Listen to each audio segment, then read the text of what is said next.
Good morning everyone. Hindi language की ज़बरदस्त class में आप सभी लोगों का बहुत बहुत स्वागत है। फ्रेंड्स, आज की इस क्लास में हम लोग सॉल्व करेंगे हिंदी लैंग्वेज का प्रैक्टिस सेट। पूरे 50 प्रश्नों को हम लोग इस वीडियो में सॉल्व करेंगे। फ्रेंड्स, अगर आप लोग 50 में से 18 प्रश्न सही कर लेते हैं तो आपकी हिंदी लैंग्वेज की तैयारी अच्छी है। यहाँ पे आप लोग क्लासेस का टाइमिंग देख सकते हैं। डेली आप लोग टाइम से क्लास को देख लिया करें। 9:30 बजे हिंदी लैंग्वेज की क्लास होती है, 2:30 बजे जीके प्लस करंट अफेयर की होती है, शाम 7:30 बजे रीजनिंग एंड सब्जेक्ट एबिलिटी की क्लास होती है।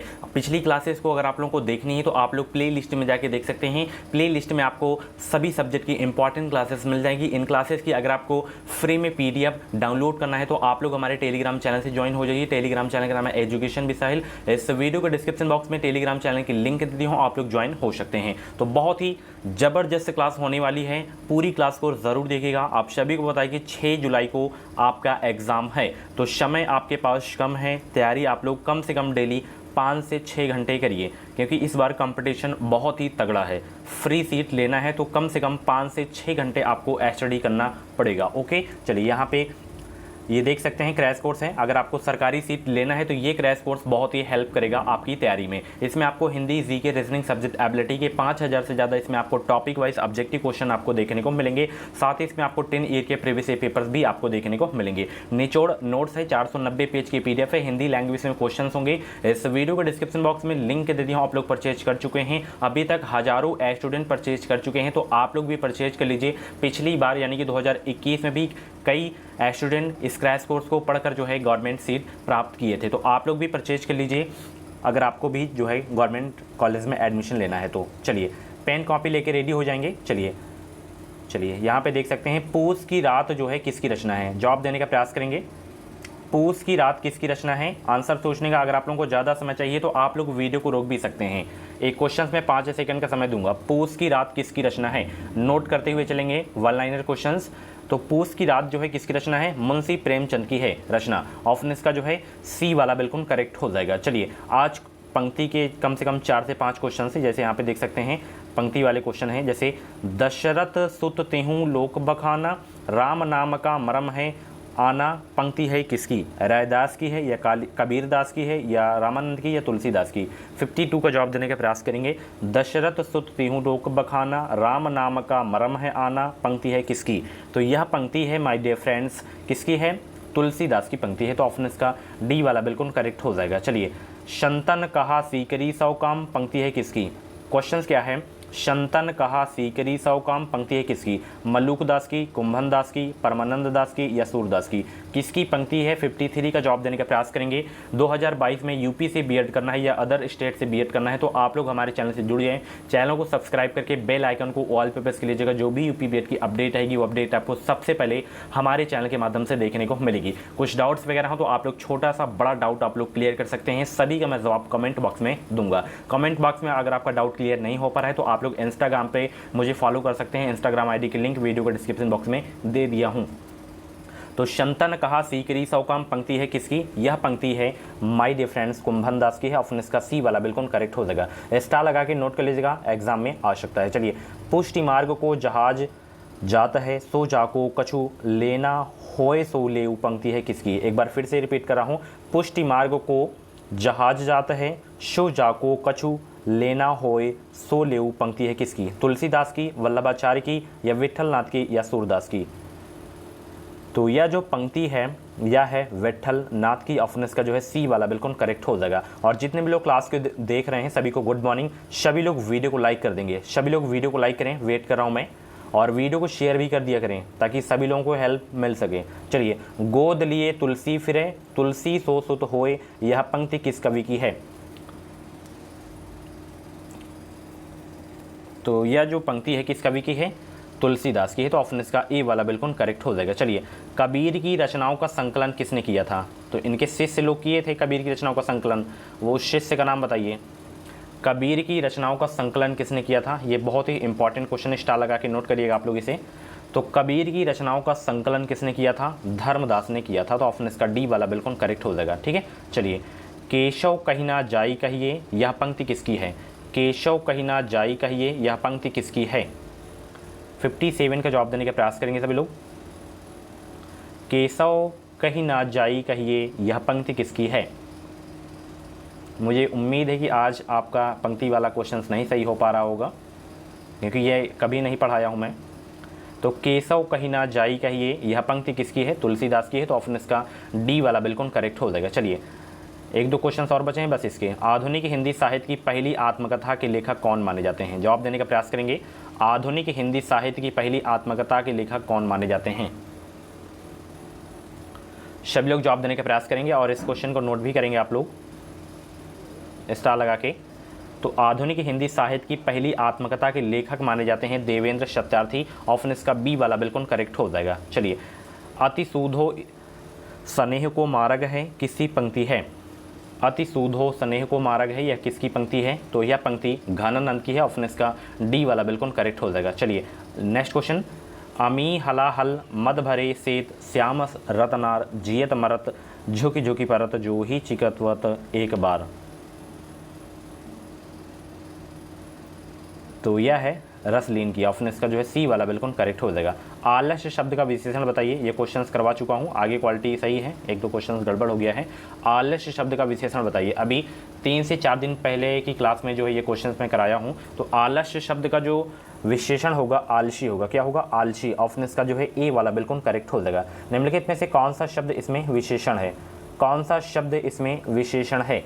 62 का जवाब देने का प्रयास करेंगे। सभी लोग वीडियो को लाइक कर देंगे, शेयर कर देंगे और जितने भी लोग चैनल से नए हैं सब्सक्राइब कर लेंगे। आगे भी बीएड की अपडेट्स आपको मिलती रहेंगी। बीएड में एडमिशन होने के बाद जब आप लोग टेट सीटेट का एग्जाम देंगे उसकी भी तैयारी इस चैनल के द्वारा कराई जाएगी। ठीक है, कैसे फर्स्ट अटैम्प्ट में क्लियर करना है सीटेट यूपी टेट एग्जाम को। जैसे मैं इन दोनों एग्जाम को क्वालिफाई किया हूँ अच्छे नंबरों से, तो वैसे वही ट्रिक आपको मैं बताऊँगा। 20 से 15 दिन में आप लोग जो है अपनी तैयारी करके सीटेट एग्जाम को क्वालिफाई कर सकते हैं। तो कौन सा शब्द इसमें विशेषण? इसमें निपट शब्द आपका जो है निपट, ये निपट जो है आपका विशेषण शब्द है। तो ऑप्शन इसका ए वाला बिल्कुल करेक्ट हो जाएगा। ठीक है, थोड़ा वीडियो को लाइक वगैरह कर दिया करें तो थोड़ा मैं मोटिवेट हो सकूं, ताकि और भी अच्छा कंटेंट ला सकूं। निश्चयवाचक सर्वनाम कौन सा है बताइए? निश्चयवाचक सर्वनाम कौन सा है इसमें? कुछ तो है नहीं है। तो यहाँ पे आपका यह जो है आपका निश्चयवाचक सर्वनाम है। अगर आप लोग सर्वनाम विशेषण की क्लास को नहीं देखें तो प्लीज़ आप लोग प्ले लिस्ट में जाइए, सभी टॉपिक वाइज की जितनी भी हो गई हैं क्लासेस उन क्लासेस को देखिए, प्रॉपर नोट्स बनाइए। और जीके की बहुत ही ज़बरदस्त क्लासेस इस समय चल रही हैं, उन क्लासेस को डेली देखा करें। 2:30 बजे दोपहर में होती है क्लास, उस क्लास को ज़रूर देखा करें। ठीक है, प्रॉपर नोट्स उसकी आप लोग ज़रूर बनाइएगा। चलिए नेक्स्ट क्वेश्चन। बाल का स्त्रीलिंग बताइए। बाल का स्त्रीलिंग क्या हो जाएगा? बाल का स्त्रीलिंग क्या होगा? बाला हो जाएगा। क्या हो जाएगा? बाला। ऑप्शन इसका जो है बी वाला बिल्कुल करेक्ट हो जाएगा। नेक्स्ट क्वेश्चन, बाली मत लगा दीजिएगा। चलिए, कावेत्री का पुल्लिंग, ये कावेत्री का शुद्ध रूप देख लीजिए, ये शुद्ध रूप है और बहुत पूछा जाता है। कावेत्री का पुल्लिंग ये स्त्रीलिंग है, इसका पुल्लिंग हो जाएगा कवि। कवि का स्त्रीलिंग क्या होता है? कावेत्री होता है। और कवित्री का पूछे पुल्लिंग तो कवि होता है। ठीक है, इसका शुद्ध रूप बहुत पूछा जाता है। एक श्रृंगार का बहुत पूछा जाता है। ठीक है, एक श्रृंगार का बहुत पूछा जाता है। ठीक है, चलिए निम्न विकल्पों में से सकर्मक क्रिया का चयन कीजिए। यहाँ पे लेटना है, छूटना है, पिघलना है, तड़पाना है, सकर्मक क्रिया का चयन कीजिए। 66 का जवाब देने का प्रयास करेंगे भाई सभी लोग। वेरी इंपॉर्टेंट क्वेश्चन है सकर्मक और अकर्मक क्रिया। आई थिंक पढ़ाया हूँ कि नहीं पढ़ाया हूँ मुझे याद नहीं है, अगर नहीं पढ़ाया हूँ तो पूरा मैं पढ़ा दूंगा। तो सकर्मक क्रिया इसमें है छूटना। क्या है? छूटना। ऑप्शन इसका बी वाला बिल्कुल करेक्ट हो जाएगा। चलिए, मानव शब्द के लिए उपयुक्त भाववाचक संज्ञा का चयन कीजिए। मानव का भाववाचक संज्ञा क्या हो जाएगा? जवाब देंगे। ये क्वेश्चंस में करवा चुका हूँ, संज्ञा पढ़ा चुका हूँ, संज्ञा चैप्टर। मानव शब्द के लिए उपयुक्त भाववाचक संज्ञा का चयन कीजिए। मानवता हो जाएगा। ऑप्शन इसका बी वाला बिल्कुल करेक्ट हो जाएगा। चलिए, हिंदी भाषा में वे ध्वनियाँ कौन सी हैं जो स्वतंत्र रूप से बोली या लिखी जाती हैं? हिंदी भाषा में वे ध्वनियाँ कौन सी हैं जो स्वतंत्र रूप से बोली या लिखी जाती हैं? ये भी क्वेश्चंस बहुत ही सरल क्वेश्चन है। ये टॉपिक वाइज की क्लास में ये क्वेश्चंस मैं करवा चुका हूँ। बताइए करवा चुका हूँ कि नहीं करवा चुका हूँ? व्यंजन जो होते हैं वो स्वर की सहायता से बोले जाते हैं, तो स्वतंत्र रूप से बोली या लिखी जाते हैं वो कौन सी ध्वनियाँ? वो हैं स्वर। ऑप्शन इसका ए वाला बिल्कुल करेक्ट हो जाएगा। चलिए, हिंदी में वचन कितने होते हैं? जवाब देने का प्रयास करेंगे। हिंदी में वचन कितने होते हैं? हिंदी में वचन कितने होते हैं? 2 होते हैं, एक वचन और बहुवचन। तो ऑप्शन इसका बी वाला बिल्कुल करेक्ट हो जाएगा। बहुत ही अच्छा प्रश्न है, नॉर्मल क्वेश्चन था और अक्सर लोग गलत कर देते हैं, 3 लगा के चले आते हैं। ठीक है, 3 नहीं होता है। आगरा का बहुवचन बताइए। आगरा का बहुवचन क्या होगा? आगरे, आगरों, आगरे।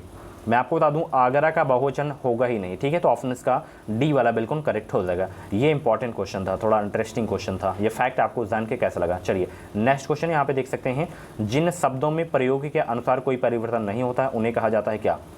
कौन सा शब्द कहा जाता है? जिन शब्दों में प्रयोग के अनुसार कोई परिवर्तन नहीं होता उन्हें कहा जाता है क्या? 71 का जवाब देने का प्रयास करेंगे।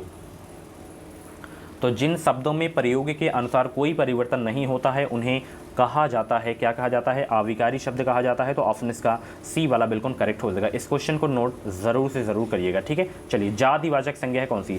जातिवाचक संज्ञा है कौन सी?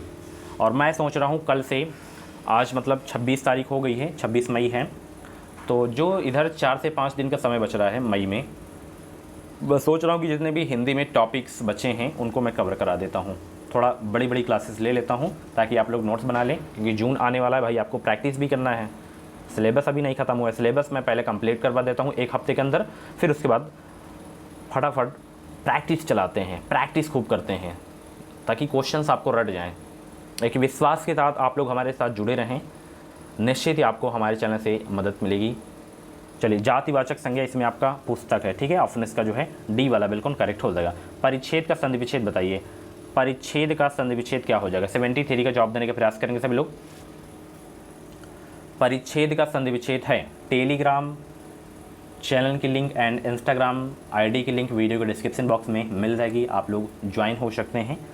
तो परिच्छेद का संधि विच्छेद परिधन छेद है, ठीक है। ऑप्शन इसका डी वाला बिल्कुल करेक्ट हो जाएगा। चलिए महर्षि का संधि विच्छेद क्या है? महर्षि का संधि विच्छेद क्या है बताइए सभी लोग, बहुत ही नॉर्मल क्वेश्चन है। महर्षि का संधि विच्छेद क्या है? तो महर्षि का संधि विच्छेद महाधन ऋषि है। ऑप्शन इसका डी वाला बिल्कुल करेक्ट हो जाएगा। चलिए राकेश का संधि विच्छेद बताइए, राकेश का। संधि समास से तो क्वेश्चंस आने ही आने हैं आपके एग्जाम में। राकेश का सही संधि विच्छेद क्या है बताइए सभी लोग, 75 का जवाब देने का प्रयास करेंगे। राकेश का सही संधि विच्छेद है, राकेश का सही संधि विच्छेद है राका धन ईस। ऑप्शन इसका जो है डी वाला बिल्कुल करेक्ट हो जाएगा। चलिए निम्नलिखित में से मिश्र वाक्य कौन सा है? मिश्र वाक्य का चयन करें। इसमें वर्षा हो रही है, मैं पढ़ता हूँ और वह खेलता है, सुधीर पढ़ता है, मैंने सुना है कि नीना पास हो गई है। इसमें मिश्र वाक्य का चयन करना है आपको। 76 का जवाब देने का प्रयास करेंगे। बहुत ही ज़बरदस्त क्वेश्चन है मिश्र वाक्य।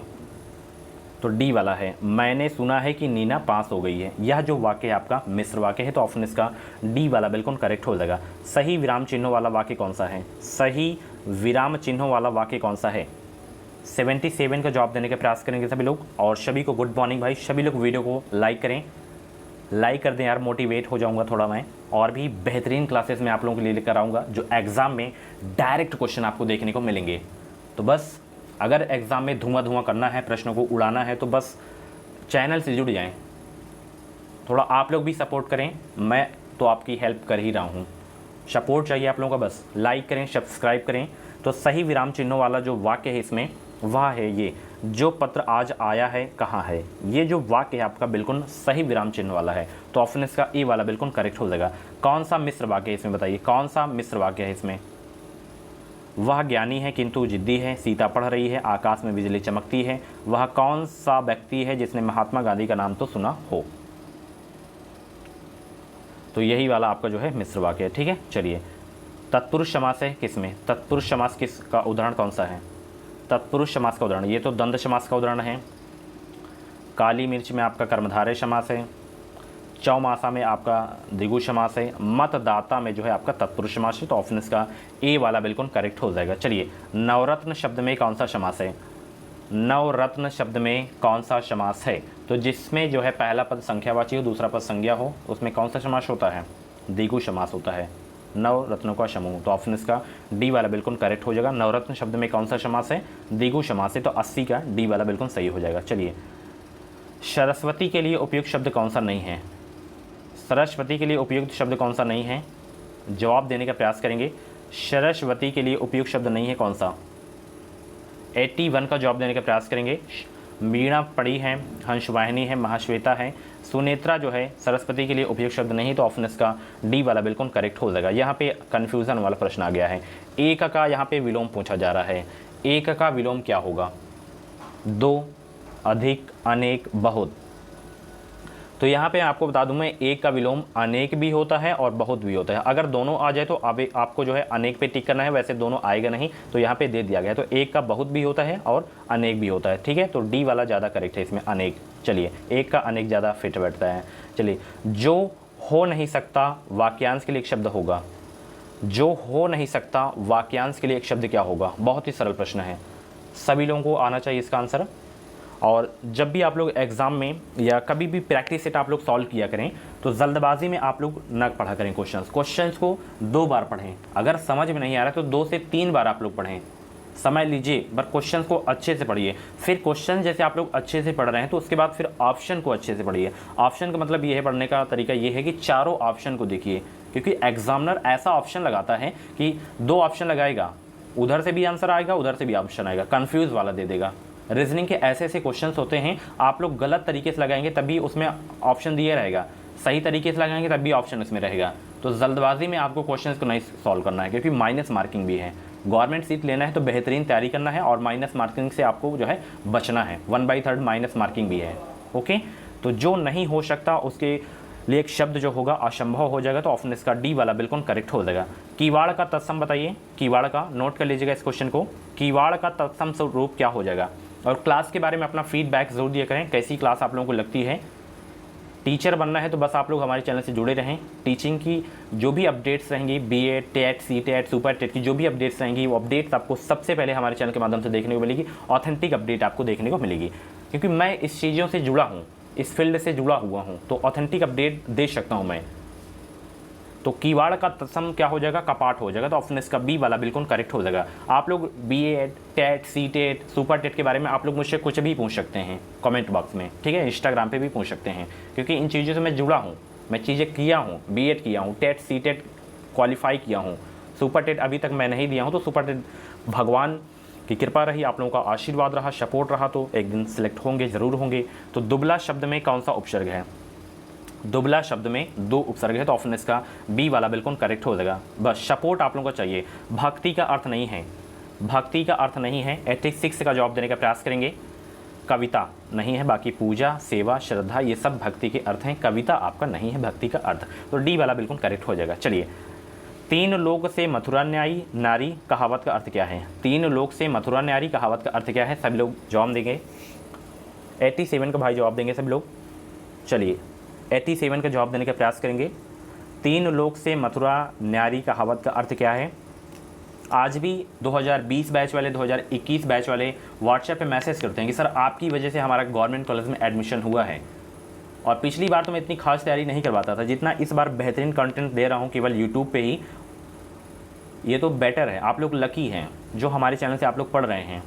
तो बस प्रॉपर नोट्स बनाया करें, जितनी भी टॉपिक वैसी क्लासेस होती हैं। तो 3 लोक से मथुरा न्यारी कहावत का जो अर्थ है माय डियर फ्रेंड्स, वो क्या है? सबसे निराला, इसका अर्थ है कहावत का। चलिए, नेक्स्ट क्वेश्चन। निम्न प्रश्न में दिए गए विकल्पों में से शुद्ध वर्तनी वाले शब्द का चयन कीजिए। निम्न प्रश्न में दिए गए विकल्पों में से शुद्ध वर्तनी वाले शब्द का चयन कीजिए। तो देखिए, आकर्षण ऐसे नहीं लिखा जाता है, आकर्षण ऐसे लिखा जाता है। ये जो मात्रा लगेगी या सा में लगेगी, ठीक है। वनस्पति में आधा सा रहेगा। समर्पण में ये गलत है बिल्कुल। संस्करण आपका बिल्कुल शुद्ध है, संस्करण, ठीक है, संस्करण बिल्कुल शुद्ध है। चलिए, दिए गए प्रश्न के 4 विकल्पों में से सही वाक्य का चयन कीजिए। चारों वाक्यों को आप लोग पढ़िए, फिर आप लोग बताइए सही वाक्य कौन सा है। 89 का भाई जवाब देंगे सभी लोग। और एक हफ्ते में हिंदी का सिलेबस कोशिश करूँगा कि सिलेबस आपका मैं ख़त्म करवा दूँ, ताकि आप लोग रिवीजन भी कर सकें। तो इसमें ये वाला अनुशासनहीनता एक विकट समस्या है, ये वाला का जो है विकल्प बिल्कुल सही है। चलिए अगले प्रश्न देखते हैं। बैठी खिन्ना एक दिवस वे गेह में थी अकेली, आके आंसू दृग युगल में धरा को भिगोते, उक्त अवतरण में कौन सा रस है? इसमें कौन सा रस है ये आपको बताना है। तो स्थायी भाव आप लोग याद कर लीजिएगा। स्थायी भाव अगर आपको याद नहीं है तो आप लोग फिर नहीं बता सकते कि इस पंक्ति में कौन सा रस है। अब यहाँ पे देखिए, आंसू यानी कि मतलब दुख की बात की जा रही है। तो यहाँ पे देखिए करुण रस दिया है। करुण रस का स्थायी भाव क्या होता है? शोक होता है। तो आपको पता चल गया कि इसमें करुण रस है, तो ऑप्शन इसका जो है सी वाला बिल्कुल करेक्ट हो जाएगा। वीर रस का स्थायी भाव क्या होता है? उत्साह होता है, शांत रस का निर्वेद होता है। ठीक है, चलिए। जहाँ प्रत्येक चरण में 16 मात्राएं होती हैं, चरण के अंत में जगड़ और तगड़ का प्रयोग ना हो वह छंद होता है कौन सा? स्थाई भाव आप लोग याद कर लीजिए सभी के सभी, और कई बार मैं बता चुका हूँ स्थाई भाव। 91 का इसमें जवाब दीजिए। तो इसमें जो है कौन सा छंद होगा? चौपाई छंद होगा। तो ऑप्शन इसका ए वाला बिल्कुल करेक्ट हो जाएगा। असंख्य कीर्ति रश्मियाँ विकीर्ण दिव्य दाहसी में अलंकार है। असंख्य कीर्ति रश्मियाँ विकीर्ण दिव्य दाहसी में अलंकार है। तो इसमें आपका अलंकार है उपमा अलंकार। तो ऑप्शन इसका जो है डी वाला बिल्कुल करेक्ट हो जाएगा। चलिए नेक्स्ट क्वेश्चन, यहाँ पे आपका गद्यांश आ गया है। देखिए गद्यांश के या तो 3 क्वेश्चंस एग्जाम में आएंगे या तो 5 क्वेश्चंस आएंगे, और 3 अगर आता है तो 2 तो फिक्स है 4 नंबर, और 5 आता है तो आपका 6 नंबर फिक्स है। आसानी से आप लोग कर लेंगे। गद्यांश को कैसे किया जाता है? सबसे पहले जो इसमें प्रश्न पूछा जा रहा है उस प्रश्न को पढ़िए, फिर आप लोग गद्यांश को पढ़िए। इस गद्यांश का शीर्षक क्या होगा? आगे क्या पूछा जा रहा है? निर्जीव का अर्थ क्या होगा? आपको अलग से दिमाग नहीं लगाना है कि निर्जीव का अर्थ पूछा रहा है, आप लोग अपने से दिमाग लगा लिए हैं। गद्यांश को पढ़ना है, गद्यांश से आपको आंसर पता करना है। आप लोग हाई स्कूल से गद्यांश पद्यांश सॉल्व करते आ रहे होंगे, आपको पता भी होगा, बट मैं आपको बता दूं, सबसे पहले आपको प्रश्न को पढ़ना है, फिर आपको गद्यांश को पढ़ना है। निर्जीव का अर्थ पूछा जा रहा है, पर्यावरण के किसी घटक के कम या अधिक होने से क्या होता है? चलिए इस गद्यांश का जो शीर्षक था, मैं इसकी पीडीएफ आपको टेलीग्राम पे सेंड कर दूंगा। आप लोग अच्छे से प्रैक्टिस कर लीजिएगा, क्योंकि अभी मैं बार बार इसमें वो करूंगा तो मज़ा नहीं आएगा। तो इस गद्यांश का जो शीर्षक है, बहुत ही सरल प्रश्न है, आप लोग आसानी से कर भी लेंगे। पर्यावरण प्रदूषण। इस गद्यांश का जो शीर्षक होगा वो पर्यावरण प्रदूषण से है। ठीक है, उसके बाद क्या पूछा है? निर्जीव का अर्थ क्या है? निर्जीव का अर्थ 94 का जवाब देने का प्रयास करेंगे, और सारे के सारे आंसर जो है आपको गद्यांश से मिल जाएंगे। तो निर्जीव का अर्थ है जीवन रहित। क्या है? जीवन रहित। पर्यावरण के किसी घटक के कम या अधिक होने से होता है क्या? पर्यावरण के किसी घटक के कम या अधिक होने से क्या होता है? ये आपको सारे के सारे मिल जाएंगे। पर्यावरण प्रदूषण होता है। ठीक है, कम या अधिक होने से किसी घटक के। चलिए आगे क्या पूछा है? अच्छे पत्र की विशेषताएं कितनी हैं? अब आपके गद्यांश के खत्म हो गए हैं प्रश्न। ठीक है, अच्छे पत्र की विशेषताएं कितनी हैं? 5 हैं। ठीक है, कितनी है? 5। इंपॉर्टेंट क्वेश्चन है। हरप्रसाद शास्त्री किस काल के कवि हैं? हरिप्रसाद नहीं है, हरप्रसाद शास्त्री किस काल के कवि हैं? तो हरप्रसाद शास्त्री जो है किस काल के कवि हैं? आदिकाल के कवि हैं। तो ऑप्शन इसका डी वाला बिल्कुल करेक्ट हो जाएगा। इंपॉर्टेंट क्वेश्चन है आपके एग्जाम के लिए। चलिए 98 से 100 तक में आपको जो है उचित विकल्प का चयन करके बताना है। यहाँ पे देखिए, कवि के अनुसार यदि भाग्य ही सब कुछ होता तो क्या होता? इसका आंसर बताइए इससे पढ़ के, पंक्ति से। पंक्ति वाला भी आ जाता है, बट इसमें कंफर्म नहीं है। जब आप लोग टेट सीटेट का एग्जाम देंगे उसमें आता है पंक्ति वाला, सीटेट में आता है।